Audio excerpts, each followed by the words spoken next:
You look cute. You look going to play netball.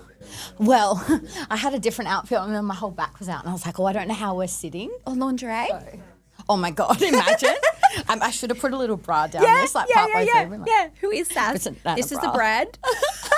What were you doing before you got here? Teaching, bro. Oh, I have a class on a Friday. No, I have a class. You've been doing a morning now. Dude, yeah. No, you weren't doing a morning before. That's why I'm a bit fraz because I've just like. I love being fraz. Well. I miss being fraz. When I was on the. What do you mean you miss being fraz? When I was in the salon, I was like, there was a team. There was like 9 staff. There was clients in every seat. Oh, you love it's given Wolf of Wall Street vibes. We're like, let's fucking kill today. All the time. I was always on. I knew everyone that walked in the door. I knew everything. I knew everything that was going on. I was like, and I worked so well in that. Yeah. And then I left that. This is full. This is good content. Yeah, this is good content. Oh, yeah. Oh, nice. Yeah. And I was on, and then obviously I've moved away from the salon. I've gone back. I've gone into home. I've had a baby, and then it's quiet. Yeah. And then I'm alone in my thoughts and my head, and that makes it worse. Feel these feelings I've never felt before, and go into all of these things I'd never felt before and experienced. And I was like, oh wow, like this is where I'm meant to be. And it was a really interesting journey for me. And SASS was so incredible for me when I came. Yeah. Even though I think Siggy was about 6 months old, perhaps. You were still breastfeeding. Oh, I was breastfeeding forever with that one. Did you my see gosh. the photo that came up the other day? Yeah. Oh! If people want to know what SASS is like, maybe I can show you my camera roll explanation. Jesus. Did I spray you in the face or the mouth? Yeah, I drank your breast milk. Nice. Yeah. There was a gap in between us though. Like you opened your mouth and I sprayed you. Yeah. You didn't suck it. No. A little bit different. I mean, might have got you in the face a little bit. Same. Face mask. But that is kind of what SASS is about, right? Yeah, it's just raw. embracing all rawness of womanhood. 100%. And you were breastfeeding and I was like, hey, do you want to squirt me in the face with your breast milk? Yeah. And it was so amazing for me at that point because that's such a transition of my life of going from being around people. Like I was around, I knew everybody. I was going around this city that I knew everybody, and then I've moved back to WA and I've gone down south on acreage, and then I'm like, I don't know anyone, and it's like I'm home with a baby, like transform my life, which I craved so much, but actually over the next like 4 years, it was like such a journey into actually like, who am I without all of that? And that's the identity shift. Yeah. And you hear so many mums talk about that you lose themselves, and I don't like to use those terms that are so broadly used because it takes away the feelings of what's surfacing for you in those moments that you actually have to feel and honour, and what's actually going on for that individual person. Like I was actually saying to this person, saying to a friend this morning about, I don't believe in postnatal depression, but when I look back, there's been moments I've been like, have I been depressed? Like, and there's throughout my life I've experienced depression, 100%. And the reason that I have about, I'm like, but I don't think I believe in it because I think birth, you can do all the fucking healing you want. You can do all the breath work. You can do all the plant medicine. You can do all the fucking work you want before you give birth, and you feel life come through your body, and then you're looking at what you've created, and then you look at what you didn't have, and you feel what you didn't have, and you think, that's huge. How could somebody do that? How could someone not hear me, feel me, see me, and all of those emotions surface? Yeah. And you have to revisit them in order to heal them. And no one tells you that. No one tells you in order to heal, you need a refuel. Yeah. And I went there, and it was like catalyst. So that's why I have this perception now. I'm like, I don't believe in postnatal depression. I'm like, because that puts a label on it and it becomes the identity, but it's not going to the root cause of what are you feeling? Yeah. What's coming up for you? Yeah. Anyway, that was a full tangent. Ash, hello and welcome to Align Yourself podcast. We have been wanting to do this for so long. Thank you for the journey. How are you?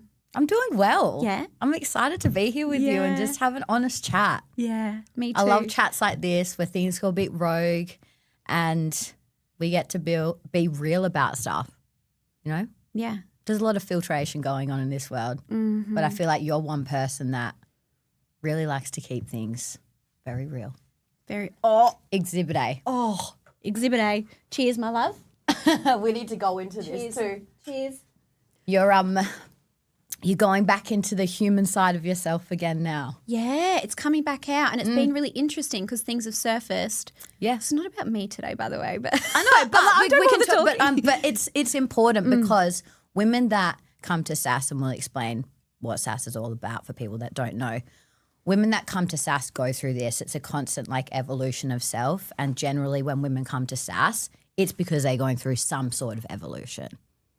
Yeah. Yeah. On the way here today, I was telling my friend Holly about the first time that I came. I've been to 3 cycles of 6 weeks of SASS, so we'll go into that for people who need to know. But I was telling her about my first experience driving home after the 6th week where we're half naked. We're in our lingerie. Yeah. And we've just performed a dance and we are grabbing ourselves, we're holding ourselves, we are feeling our bodies in a way that we've never been really allowed to do. And I just cried the whole way home with such a release of this beautiful feeling. Yeah. So, Ash, take us back. How the fuck did you get to dancing dirty in a room full of women, half naked?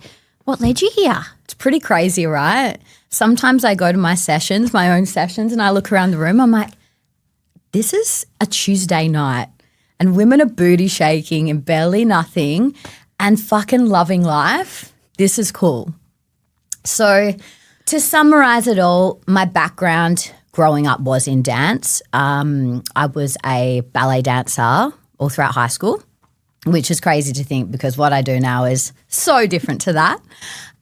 So I did ballet dancing all throughout high school, and then once I left school, I got into working and just living life. I worked from a young age, full-time job. I used that money that I made to go traveling. I traveled so much in my early 20s. And during that time, I came across a lot of personal development, spirituality, and I delved into that world. I did my life coach training. I went traveling and lived my life and took life experiences. And then I landed back with dance because it was such a big part of my identity growing up. And I was like, I want to combine dance modalities and these personal growth modalities that I've been learning. I want to combine both of them and bring it together and deliver it to people. And so I came up with this concept of 6 weeks of SASS, which I worked with an incredible coach many, many years ago doing. And it was a 6-week course that took women on a journey through embodiment practices, breath work, yoga stretching, poetry readings, and beginner dance. And at first I was a little bit hesitant about it because this was 8 years ago. No one's done this before. So it was this was my creation, right? It came from my soul. It came from who I was as a person too. It was so much of an expression of all the crazy facets of me. And you see it in the session, right? You walk in, you do embodiment, then you sing and stretch, then you shake your ass, then you learn a routine, then you come down off the roller coaster and you do a cool down. And then I read poetry that I've written to women, like SASS sermons, activations for women. And you go on this whole journey, and it's such a reflection of who I am as a person. And we've spoken about this, right? Me and you, we're super multifaceted. We're not one, we're not the other, we're all of it at once. And so when I launched that, I launched it with just my girlfriends. And I was like, you need to tell me what you think of this because I'm a little bit hesitant. And they did it all with me and they were like, that was incredible. There's nothing else like it. We had so much fun. We felt things we've probably never felt before. And so from there, that was in May 2018. From there, I delivered it again to them. They didn't really give me much criticism or critique. They were just like, this is great. Don't let it stop you, because fear was a big thing for me. I was like, people are going to think this is weird. There are woo-woo things in this that, asking people to close their eyes down and breathe wasn't a thing 8+ years ago. So fear was, people are going to think this is fucking weird. But my friends encouraged the fuck out of me. I knew deep down that it was special and it was important, and that I just had to keep going. So they invited their friends then invited their friends, and eventually I got to the point at the start of 2019, I was like, right, I'm just going to put this on my Facebook. And then I had like 20 women come. And then from there, I refused to have Instagram, like a page for it for years. It was just all through word of mouth. And then I started an Instagram page at the end, I think, of 2019. And from there, women would find me through their friends sharing it on their Instagram. And then now 8 years later, it's just snowballed into more than just this 6-week course. There's, you know, workshops that we do, birthday parties, events. It's basically experiences for womanhood and all of the above. And you can't even put it into words. Like when I was trying to summarize it to Holly on the way here, I'm like, oh, you just got to do it. Like, and I remember when Kat came, my best friend Kat, she came first with her sister Shan, and she was like, Eb, and she knew I just had Ziggy and I wasn't like, didn't want to leave her on the drive. Like by the time I left my house in Heron, which is like basically like Clifton. So you live on the other side of the earth, basically. Pretty much. And I have to catch a plane. And by the time I drove to Freo and back on a Tuesday night, it's about a 3.5 hour just in the car. And then is it 2 hours? Well, it's an hour and a half, but again, time management's not my thing. No. We go for 2 hours. We've got to yarn for like half an hour. On either side. Man. So, yeah, but it was just the best. I came home and I was lit up. It was just like, it was exactly what I needed. And I was just saying to Holly, oh, that's right. So Kat said to me after she finished, I think she must have done a private first or something. But when she finished, she called me and she was like, Eb, you need to do this. And I have a belief in my heart. And I am that person that if you tell me I need to do something, I've fucking done it yesterday. Like, I'm like, do it straight away because there's nothing more frustrating. Don't sit on it. Don't sit on shit. If someone sees something in you that you can't see within yourself. Or get around it. Get around it. So I trusted her. And so I booked it straight away. And then I came and it was just, ripple effect, time after time after time again. But then my husband changed his roster. So that happened. But I said to my girlfriend, Holly, I was like, you need to go. Everyone needs to experience it because what I love most about it is that if you jump on your Instagram, you see women and they're dancing and they're in their lingerie. The producers are like, what is this Instagram account and how can I have a look? And it would be intimidating. First of all, it's intimidating and you go, straight away you think your body, I can't be seen. But the way you hold women in, you're not going in on your first session naked. You're not. It's a journey. It's graded exposure. Yeah. Like each week is another step, another layer, another part of letting go, letting people into. And it's really like an experience. There's so much playfulness in it and honesty in it that people walk in and just kind of go, oh. It's a giant exhale. Because you look around the room, you realise there's women from all walks of life. Most of the time, you don't actually find out from people who they are. They don't come in with I'm a mum, I have this job, I do this, I do that. They just come in as them. That's it. You don't talk about who people are. They just get to express themselves. And I think there's something really magical in that part too because you're not confined to a label. You just get to show up and be you.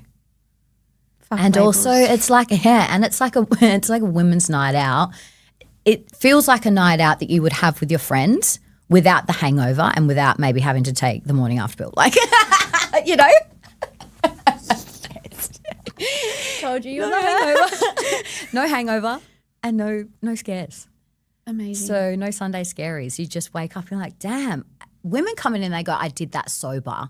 I've never been in a room of women, danced, let go, laughed, was playful. People have forgotten the art of being silly, you know, just being fucking silly. We forget that. I know I'm not a mother myself, but I work with so many mothers. Like 60 to 70% of the women that come into the space are mothers. And I held a beautiful private session yesterday for 3 women and they were sisters and sister-in-laws and it was for one of the women's it was like a hen's party essentially. And she came in and I said, what are you most proud of yourself for, like after this session, and she just said, I felt like me, and I haven't felt like me in I don't know how long. And hearing that from women is the most rewarding thing. I've done heaps of crazy drugs, but the high and the feeling you get in your body and in your heart, and when I go to bed at night and I have women come to me and be like, I am myself now in this current season of my life, and I accept that, because there's a lot of, I guess, the personal development world, spiritual world, religion, it tends to contort us and then cut our crust off and put us in this little box, and it makes us feel like we need to behave, be and do a certain thing or be a certain way, and it cuts off so much of our fucking essence and our polarity and the paradox that we live in day to day. Like, both get to exist, as we've spoken about personally of before. Like, women get to be it all, and not just the mum, and not just the woman who's grinding in the corporate world, or the woman who's a home taker or a home carer, or the woman who travels and is the one without children. She gets to be all of it. Wow. I'm just taking that all in. That was beautiful. Oh, was that a tangent? No, it was so good. I was just like, just fully receiving and fully listening to that, because I think what came up for me in that is, and I want to go into your own personal story because I think so many people, and I think there's like a real big shift at the moment going on. I don't know if you want to call it spiritually, but so many people are stuck, but in their own mind. Yeah. And I think social media plays the big part, because obviously with social media, and I've had to do this before, but when I'm not on there, I'm like, I'm none of these labels, and I fucking hate labels, but you play the game because you're playing, I can share you this 1%, and I have to do a good hook that's going to reel you in, and I'm doing it for this and exactly. And people need to see past that. But I think being it all and being seen as all, but it's bravery, and I'm making no sense. I get what you say, because a lot of the time you have to be willing to be seen as a contradiction. Yeah. And that can be really confronting for people, because I think the human psyche likes to compartmentalize everything and make it make sense. Everyone's really trying to go through life trying to make it make sense, because no one has the fucking answer. No one. It is a mystery what this is all about. Like, fuck knows. Sometimes I'm like, surely we're in the Sims game, because there's 100%. Definitely someone like watching, going, ha, like, look at this little shitstorm. 100%. Because it's weird, and I think that's the part in life, is being able to find our purpose and find our point. We talk about missing the point, so find your points. What's your point? And fucking own it. And if it means you need to be a contradiction, because you will at some point need to be a contradiction, then so be it. Be both and be it all, because if you cut parts off, there will be parts of you dying that you wish you would have kept growing through your life. And a lot of people that get to their deathbed say that. I wish it would have just done more of what I wanted and what made me happy. And in the pursuit of our happiness and our truth, there are going to be days where we have to disappoint other people in order to fucking stop disappointing ourselves. And that's huge.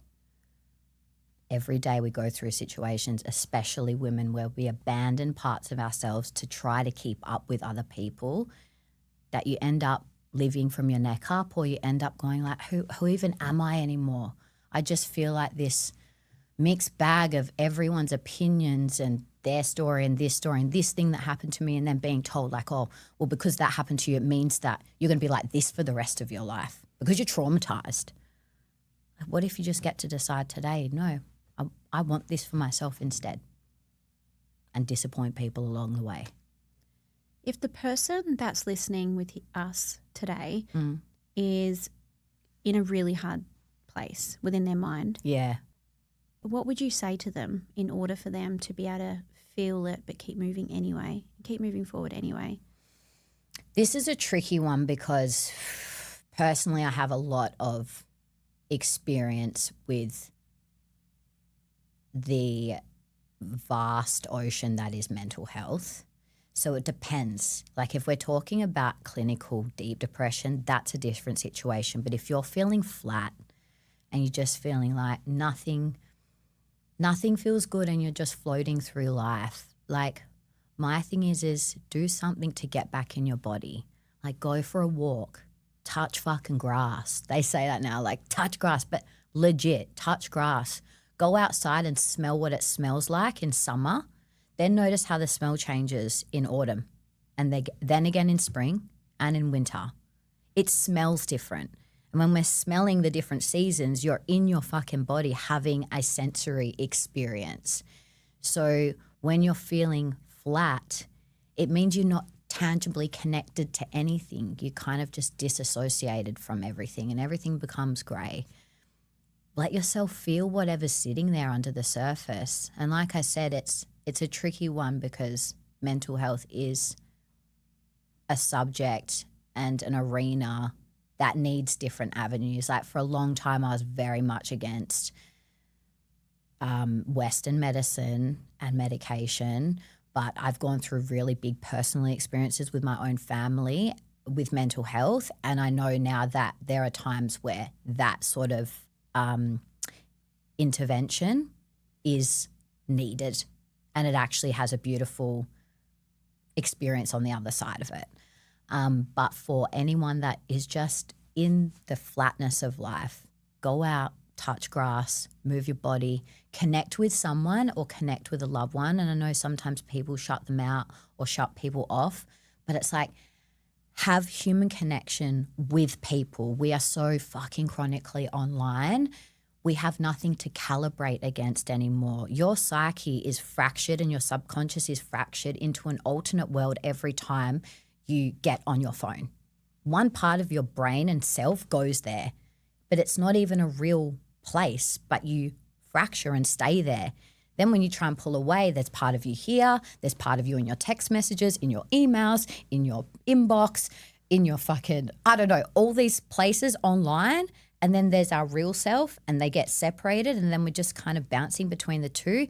Cut that off, come back to being in this part of living, the real part, with other humans and calibrate with them, laugh with them, hug them, have honest, real conversations.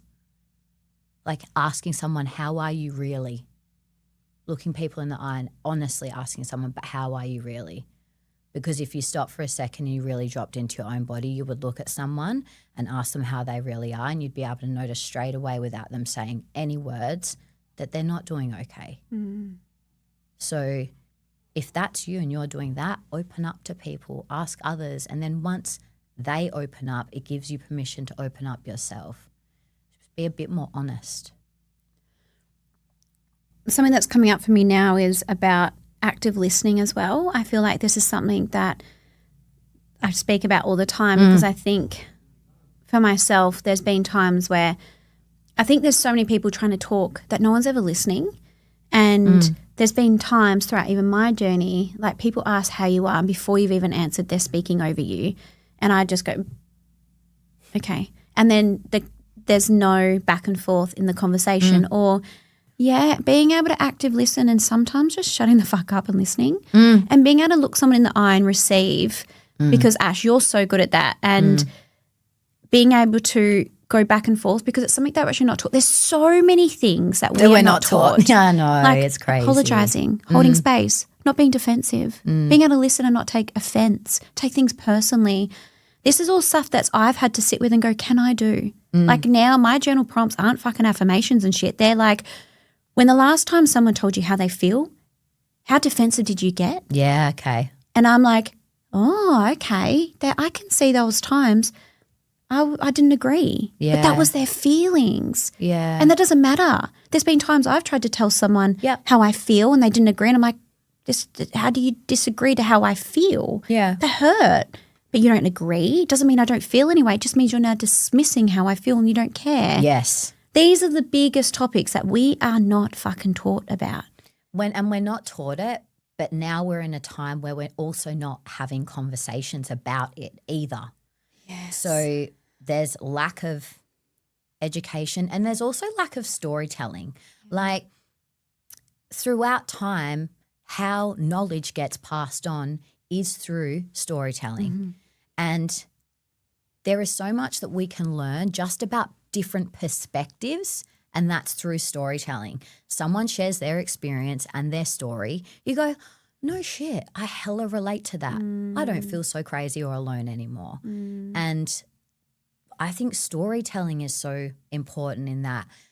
But I feel like, and I think you spoke about this yesterday, criticism and being cut down and then being judged by others through your stories or through sharing is also a big thing. So it's almost find your people that get you, that you can storytell with. One thing that I love about, you know, even SASS, or I have a very, very, and I know that you do too, a close-knit group of girlfriends. We storytell, we share the ins and outs of the cat's bum, you know, to put it frankly. And there is no freaking judgment. Yeah. And there are conversations that you think, why have we never spoken about this before? Why did this person never know this? Because no one was ever willing to share or willing to be vulnerable enough or even curious enough or have a different perspective. I'm a big believer of, I'm not overly opinionated. Like, I will share my opinion, but I love hearing people's perspectives because that opens my brain up to so much. And it's like, okay, well, if I had that perspective, how differently would life be? Or my perspective is shifting now, so that means my life is going to shift a little bit and I get to see more. So I think people having a broader perspective as well on life allows you to let so much more life in, because the moment you narrow that perspective, you cut a lot of experiences and wisdom and living off. Yeah, I shared this on my stories the other day about my own journey, because in the last 4 years since becoming a mum, and since COVID really, going down all the vaccines and stuff and sharing that, I've now 4 years in and I'm pivoting. I'm realizing, because one of the things that I sit with and I always reflect on is like, what patterns can I see has happened, or who have I lost, or what friends do I no longer have, and what role did I play in the relationship breakdown? So then I can ask myself those questions. Where do you need to work on? And were you true to yourself? Were you judgmental? Was I a critic?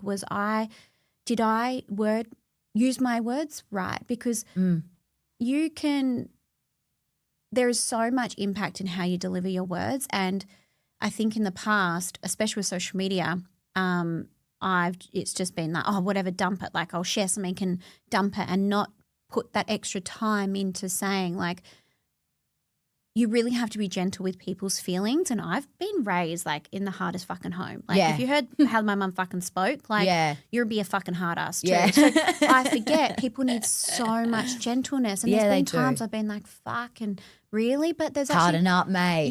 Drink a cup of concrete. But it is a mentality and it's a perspective and also a system that you've been brought up in. Yeah. And, you know, like now, like I'm in my 30s and I'm looking back and I'm around other mums and I'm listening to their childhood and I'm like, fuck me. Like people's childhood will shape their existence, shape their thought patterns. And there's just been a time I've had to go, right, like, what am I sharing? And I have to be responsible for how I make other people feel. Yeah. Not in the sense of like, I don't agree in the sense that people need to sometimes look in the mirror before they get triggered and go, what is it bringing up in me? Like, I fucking want to shout that to the rooftops. Like, if you're being triggered by something you're seeing online, maybe just ask yourself, what are they doing that I'm not doing or I'm not brave enough to do? Because usually that's your answer. But I also take responsibility for the things I've shared whilst going down being fuck the government, fuck vaccines, because there's women on the other end who may have vaccinated their kids being like, and that's going to hurt their heart. And I sat with that and was like, no, I don't want that. I don't want other women, because if I was sat across from another woman, I would never want her to feel judged. Yeah. And your online perception shapes how people think you are all the time. And I'm like, dude, this is me on my best days. Or if I'm not in that 1%, there's a whole different version of me that you're not seeing. Or, yeah, I'm sharing that, yeah, cool, like Oreos are fucking made of poison, but we're at a birthday party and my daughter reaches for one. I'm not going to rip it out of her hand at the same time. Yeah. And they don't see that and they think I'm like perfect all the time in the terms of this, but I'm actually not. And, you know, get me on the fucking dance floor and get me drunk and offer me a bag of goodies. I'm fucking all for it. So there's that perception that people hold you to, and I was speaking to a friend about this the other day. They almost put you on that pedestal. Yeah, you have to be this now. Yeah, and I had someone reach out to me and ask me that and said something about me really beautiful and nice. And I said to her, I was like, get me off the pedestal because I am not perfect. We are side by side. Like we are in this side by side. Just because I share things and this is 1%. This is 1% of my life. I'm not going to share when I'm crumbling. I'm not going to share when I can't breathe. I'm not going to share that. Yeah. So there has been a pivot and there has been a grief in people I've lost based on sharing opinions or sharing things like, oh, have we not thought of this? Or have we not thought of that? Because we have been raised to be so dividing that if you step outside the box, you are the black sheep, you're judged and you're eliminated from the tribe. Yeah. And I really love that. Just brought up that for me because I have had I've had to sit with that. How many women have just unfollowed me, blocked me with no explanation when we hung out not a few months before and everything was fine. No conversation. And I've had to sit with that and go, okay, what role do I play in that? For sure. And that's been really heavy and hard. And that's why I've been like, right, well, how do I want to make women feel? Yeah. And that's not to say I'm always not going to trigger people because I'm going to say, when someone's coming to me to have a little whinge, I'm going to be like, well, what can you do better? Yeah. And no one's willing to say that. Yeah. Or go, actually, no, do you know what? I don't agree. And I realise a lot of those people that have unfollowed me would never say, oh, yeah, but I don't agree. And I think my best relationships I have with women are the ones that go, you're fucking batshit crazy. And nah, don't want to hear about it. Oh, don't fucking go there. Whatever. Let's have a drink. And I can go, yeah, sweet. Because I feel trust. I'm like, I can have my different beliefs and I'm still accepted across the spectrum. And it's respect and love for each other. Yeah. No matter what. If you've got differing perspectives and opinions, that's okay. That is okay. Yeah. Yeah. And those relationships are built off of hard conversations. And people are afraid of hard conversations. I've been the same. I've had the same girlfriend group since I was in high school, a few of them. And then throughout time, more and more of them have like come in because of new partners and whatever. And we've all been solid. But I can tell you what, we've had to have some really hard conversations sometimes about, you know, and all different changes, especially when some of them went through motherhood and they're like, I feel so disconnected from you guys now because I have a kid. Or for me now, I went through a whole grieving process and had to open up to my friends about it and say, I'm the only single one now. I was in a long-term relationship and then my whole life changed. I went through a separation and I left. Now I'm the fun teammate. And I love that, but there is a big grief in that not a lot of people talk about either. And I've had to open up to my friends and say, all of you guys have these beautiful connections now because you've all got children and you talk about motherhood. And I love sitting and hearing about it, but sometimes I feel like maybe you don't even want to include me because I'm not a mum. Or you might think, oh, it's just not going to be interesting for her. Or I feel like the odd one out now. And so it's been beautiful to be able to have those conversations openly with my friends because, again, some people would go, what do you mean? Why would you feel like that? They've just come at me with, I can completely understand why you would feel that way. And the same vice versa when they've become mums and we've been out traveling or doing all these things and it's hard too when you're like, we've got to try and make time fit each other's schedules in. But just being really vulnerable and honest and saying, look, I'm feeling really disconnected from you guys right now. How can we reconnect? Or we need to do this. And then we're going to hang out properly and have quality time off our phones and not just sending each other fucking reels and shit as jokes, even though they're great. Yeah, that's therapy in itself. Yeah. Like we just have a really rogue group chat of reels. I want to go into that then, Ash. How would you give, say the person here that's listening, they might have a feeling on their heart that they might be a bit hurt by a friend. Yeah. Or there's a bit of resentment building and they have feelings but they haven't been shown the tools on how to communicate them or they're scared because fuck, when I think about sometimes telling people how they've made me feel, it feels like my body's running for its life. I get so scared. So how would you say where to start with that? Yeah, so it should. Like your body is going to go into that sort of nervous system response because you're entering into an arena that isn't your comfort zone. If you're not someone that naturally feels okay with having vulnerable, honest, or what feels like constructive or maybe conflict conversations, then your body is going to wig out a bit. You're probably going to come up into your head and think about all these crazy scenarios, and it's going to go really fast. I think what is important is allowing yourself to come back into your body, sitting down, taking a few deep breaths and going, okay, in one simple sentence, how did this make me feel? And then write it down. And then when you approach the person that you're having that communication with, just go, look, this feels really, really scary for me. Like letting them know that this is hard for you. But I adore and appreciate our friendship, our relationship. So I just want to let you know this is how I've been feeling. Please let me know, like, is this something that I'm misinterpreting, or how do you feel? What do you feel about this when I share this with you? Like a shit sandwich. Yeah, exactly, shit sandwich. But I think opening it up with, if something is scaring you, say that it's scaring you. I think sometimes when we point the elephant out in the room within ourselves, especially when it comes to anxiety, like we did today, you're like, fuck, I'm shitting myself. I'm like, fuck, me too. I was like coming in here like, fuck. If you just verbalize some of it, it gets rid of some of the charge and the tight grip it has on you. It's like it can no longer hold you this tight. You're like, oh, fuck, okay. Being vulnerable enough to say that to your friend. And what if this is scary. What would you say if someone's come to you and said, this is how I feel? How would you give some tools in how to hear, even though it might bring up your body might want to defend yourself instantly? Yeah, okay. Let's give someone a tool on how they can receive and allow themselves to feel that feeling of defensiveness, like that didn't happen, or no, I don't agree, blah, blah, blah. But then actually act of being able to listen. Yeah, okay. And apologize. The same thing. It's the same thing. This is hard for me. It's called the pause. I actually did this with a one-on-one client once. I was like, I'm the same. We're fast-paced people, and I always do a pause before pursuit. And that's just something that sticks in my brain. Pause before pursuit, because that gives you time to have more of a response rather than a reaction, because the reaction would be, you've come to me and said, look, Ash, what you said to me this week, it really upset me and I took it to heart. And what did you mean? What did you actually mean by it? And then my fucking reaction is, fuck up, Em. Like, why are you so sensitive? Yeah. You know? Yeah. And so if someone's come to you and you can feel yourself going on the D, fucking calm down, have a breath, sit with it.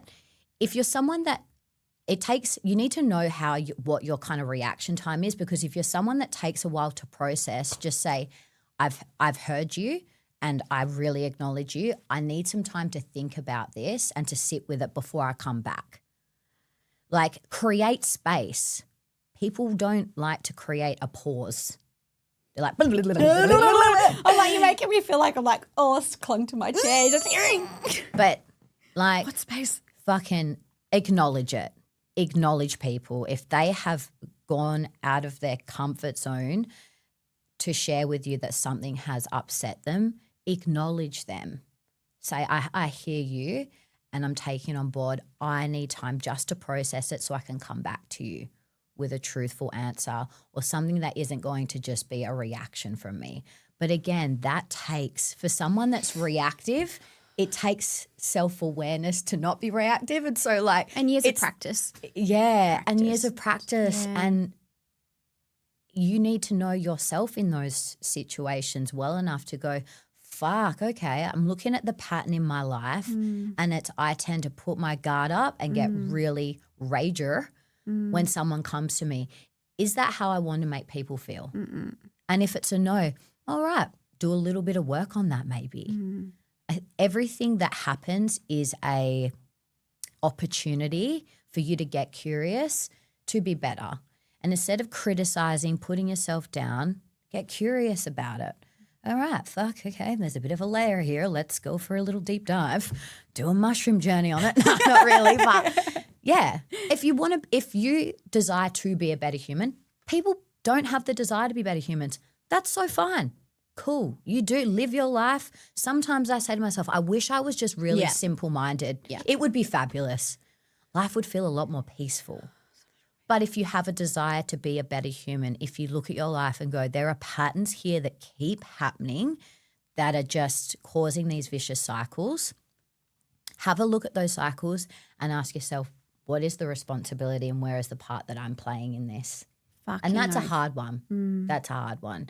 And I talked about that on Beck's podcast, was being the circuit breaker. There were points in my life where I was going through the motions. I was in a long-term partnership and it was a beautiful relationship, but I knew so much of my womanhood and the woman in me wasn't being met. And I knew it for a long time, but I just allowed the cycle to continue and I could slowly feel myself retreating, just not living fully and vibrantly. And I had the hard conversation with myself after many years of the toing and froing. Women not. You go through this emotional fucking roller coaster and you do it when you're in relationship too, right?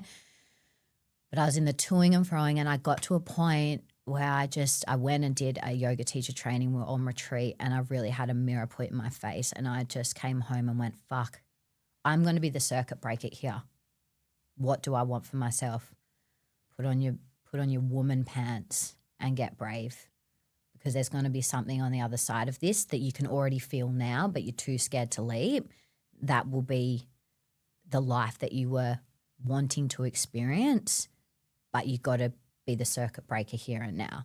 And it was the same thing when, my mum was really unwell and it was getting really hard. I had to step away for a while, and that was the most heartbreaking thing I ever had to do, but for my own mental health and sanity, because she was so unwell mentally, I made the decision I can't parent my parent any fucking more because it's slowly killing me. And so I look in the mirror, I need to step away.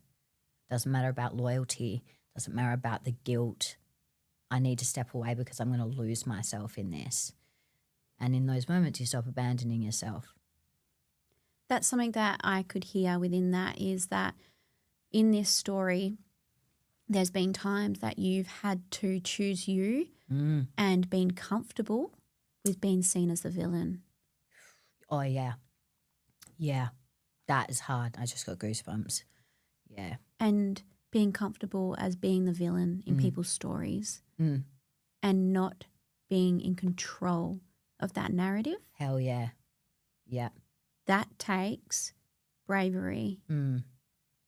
It takes dedication to self because no one else is going to come fucking save you. Absolutely. You have to choose you. Yeah. And know that there might be people that you hurt, partners, you break their heart, family, they go, the fuck? What are you doing? What is she doing? She's selfish. Yeah. It's fucking gnarly. That was like death of self, that period of my life. And it was all simultaneously happening too. So I was just kind of like one circuit breaker, and I just kept going. I was like, well, fuck me. I'm on a circuit roll. Let's keep going, motherfuckers. I'm cutting the whole power out. It was like that. And then do you know what I did, which I think is really important? No, this is what I did. That all kind of was happening simultaneously. And what I did was I called my brother. He has a cabin in Lake Brockman on Lowbrook Dam, beautiful freshwater dam. I called my sister-in-law. I just got up one day and I was at breaking point. So all this had happened. All the emotion in me is just fucking chaotic. I've separated. I'm in a new house. My world was just upside fucking down. Throughout all of this, though, my anchor was SASS, and I think having that and channeling all of my energy and everything that I was going through into that helped me so much. But I called my brother and I said, I woke up crying, inconsolable. I said, I need to go stay at your cabin because there's no Wi-Fi, there's no reception out there. He goes, no worries. And my best friend who I was living with at the time, and it was really beautiful because she seen me go through the kind of the cocoon and the insular version of myself while I healed, and then she seen me come out the other side. But this was when I was in the fucking gnarliest part. I was waking up every day. I don't even know how the fuck I'm going to get through today. And she goes, I don't know if you should be driving. I don't want to let you leave. And I said, I need to fucking go. I'm telling you right now, I fucking need to go right now. I can feel myself. I'm gonna break otherwise. And within the hour, like I just grabbed a backpack, put I don't even know what in there, and then started driving to this cabin. And I just cried and cried and cried. And when I got there, it was so hard too. I had packed my shit in a hurry, and for some reason my ex-partner's shirt was in the fucking bag, and it's the only shirt I had, and it was cold and I had to wear it, and I was just like, this is God fucking with me right now, seriously. But I'm like, part of it, let it burn, baby. So for 3 days I sat in that cabin in the bush and cried. I drank Prosecco, smoked a fucking bunch of darts, typed my heart out on my laptop, like wrote letters to my past self, to people, to everything that was hurting me. Like I wrote letters to my pain, and I let myself cathartically feel it. I woke up sloppy, feeling gross. I went for a swim in the freshwater dam. I rubbed the clay mud that was in the ground of the dam on my skin. Like I just let myself purge in those 3 days in nature. And I cried to the trees like I wish my mum was here, because at that point my mum wasn't there, and I went through it all, and I let myself be in that really dark, gnarly place and let it consume me. But on the other side of it, I was like, I know I've allowed myself to process enough that things will start to get better. So then when I drove home, I was like, right, I attended my own funeral this weekend. Now I've revived.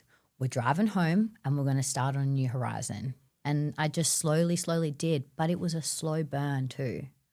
People love the like instant quick shit these days, the quick hit of like, oh, you do a big breathwork session and you go bam. This was the feminine, right? It was the slow burn. It took time. It was unfurling. Parts were hard. Parts were really good. But I let myself actually go through the process, and I did give it time, but I did things along the way too. I did a lot of embodiment work. I did a lot of sitting with myself, listening to music, letting my body move, like so much to do with the vessel.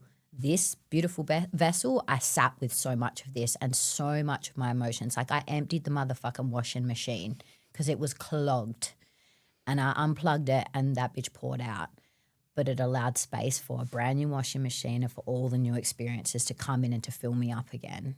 And yeah, that part of the journey was important, going into those feelings and the darkness. Yeah, I think that's something that you tend to want to run from and suppress. And I think that's what we've been taught in societies, like suppress, especially as a kid growing up, you know, and this wasn't so much for myself, but you hear it in the narrative of like, you know, don't cry and you're okay. Or just in the littlest moments when sometimes you want to actually have someone feel you cry, even though you're fucking crying over spilt milk, and know that somebody's got you regardless. Like there's unconditional love for your feelings anyway, not you're too much, or I don't have time for this, or I don't have space for this. And that's been a really interesting awakening for myself as a mum, to feel somebody else's feelings when I haven't known how to feel my own. Yeah, okay. And go into, do I allow myself to cry, or do I constantly go, nah, don't have time today, I've got makeup on, and go, fuck, like, and then have those thoughts, do I let myself cry? Like, no. Yeah. Like, or, and those feelings of the trigger points, because these fucking kids will show you, they'll mirror you everywhere that you haven't yet worked, and it's full on. It's really full on. But on the other side of it is more living and more of you, right? Yeah, absolutely. One of the biggest things that I'm seeing within the women that are speaking out, reaching out to me at the moment, is being scared. Like they have a calling on their heart. They have an idea. They have a business they want to pursue, or maybe they want to start sharing content or doing a podcast or doing it, but the fear drives them. Is the limitation. It's the hurdle. It's not the hurdle. It's the blockage. They can't get through that fear. If the person that's listening has something on their heart that they're thinking they want to do, or they talk about, I'm going to do this one day, I want to do this, but as soon as you say to them, well, why are you not doing it? They have the excuses, the kids, or blame everything else, but actually just taking a step forward. What would you say to them about the fear, especially with being seen and heard? Like, fuck, I'm fucking scared right now. What if I say I'm too much? Or I was saying to my girlfriend this morning, like I actually realised I was at the markets the other day and I was really scared of misgendering a pronoun of a little baby. Okay. And I realised instead of just asking the mum, like, is it a boy or a girl? Mute, completely mute. I was like, what if I say the wrong thing? What if I offend somebody? For sure. What if I do this or what if I do that? And there's always someone who's got a fear of something. We all do. Mm. And I try to tell them, try anyone, like, just fucking do it. Just do it anyway. But it really is a deep limitation to getting us through because we do care so much about what other people are thinking or saying. So how do you get up in front of a room full of women on social media where you're shaking your ass in front of – you've got a great ass, obviously, but – oh, thank you. Thanks, my coach. But being seen raw and honestly and being okay with that because it's not fucking easy. I cry about it all the time. Yeah. I've got two parts to this. So the first part is how I tend to work around it. And what's interesting is when I started SASS, I actually was going through quite a big nervous breakdown, and they wanted to medicate me for anxiety because I was having anxiety attacks, panic attacks and all this shit. And I went in, but I started seeing a really incredible clinical psychologist, and she was a really holistic psychologist. Like we did This M? We did, hey? No, it wasn't M. No, but very similar to M style. But this woman was about 70 and she just felt like a grandmother. Like she sung to me, fuck me. It was so healing. But during that time I was seeing her, and then when I went to go launch SASS, my social anxiety, like having to get up and talk in front of people, I literally would feel sick and cry before every SASS session. But on the other side of that, I just kept saying to myself, but what other choice do you have? If you don't choose this, what are you going to keep choosing? Just not doing it and then waking up with more and more regret every day. Like you miss out on every chance that you don't try for, right? And then the other part to that is maybe close your eyes down for this, I reckon. I want you to say this to yourself. And just thinking it through as I'm saying this. When it's all said and done, what will you say? That you lived a life only half full, or you lived a life where your heart had feet and it tap danced its way through halls of curiosity. That's it. I was going to burst out crying. Don't suppress. Wait. But that's it, right? That was beautiful. Think about your deathbed. It's so morbid, but I think about it all the time. Every day. Top 100%. regrets of the dying is I just didn't go through living a life that made me feel happy. That's the option you have. Death is the outcome. Like it is the guaranteed outcome. So if we know that that's the outcome, how do we make from here to then the best that we can? I know that. I get it. Life is hard. For a lot of my life, I feel weirdly lonely and so disconnected of like, I just don't feel like I'm from here. And it feels really hard some days. But I'm like, but I'm here. So may as well eat it up. May as well get curious. Put your curious tap dancing shoes on and start to look around and try things, because you got a choice. You either take the chance or you miss it every time. There is an endless amount of opportunities out there, and I always say, if you're calling in something, trust that whatever's being presented in front of you is there on purpose, and just fucking say yes. Yeah. If you're calling it in, if you're thinking about it, it is probably right in front of you. And I know social media has so many negative things, and there's so much nuance to it, but there is a lot of positive in the fact that it can grant you with incredible opportunities and access and to education and knowledge. And if you want to learn something, if you want to change your thought patterns, if you want to change your mind, if you want to change your reality, you can just go and listen to YouTube. That's free. If you want to change an engine in your car, you could just watch a fucking TikTok. It's crazy. It's incredible. If you start looking at all the good things and all the opportunities, and there's never, and I say this constantly, there's never been a better time in history to start a business. Oh yeah. Free marketing everything's free. You can look at it, or you can look at it as I can't because it's also too expensive. It's your perception and your viewpoint, and you just got to do it anyway. And I think on that too, on the business side of it, there's more awareness and acceptance around this now too. I think for a long time, a lot of people were peer pressured into the all or nothing mindset. And for me, I've been running SASS for 8 years, and I didn't leave my job until 5.5 years in to running SASS. And even still now, with the way the economy is, I'm like, probably might go get a part-time job. So it's like you don't have to give up your entire life if you're wanting to start a business. You can start it whilst your life you currently have runs the way that it always has. You can make room for it. And thinking it has to be all or nothing is just going to put your nervous system into fucking overdrive and into financial stress. That if you do have a job still, or you do have a life that's ticking over, add that cool experience in. It doesn't need to be this or that. You can integrate it inwards and just see what happens. Like if in that situation, there is absolutely nothing to lose at all. At all. Ash, it's been such an honour to have you here with me today. Thank you. And being my first time in a studio. Oh my God. I was so nervous. Thank you so much. And if anyone has listened to this episode, please send it to a friend or two, or maybe even 4. Send it to some women that you know needed to hear this episode today. Hell yeah. And leave a review, share it on your socials, tag me, and we'll see you again whenever it is, because I say next week and it's been months at a time at the moment. But thank you so much. Thank you for having me, babe.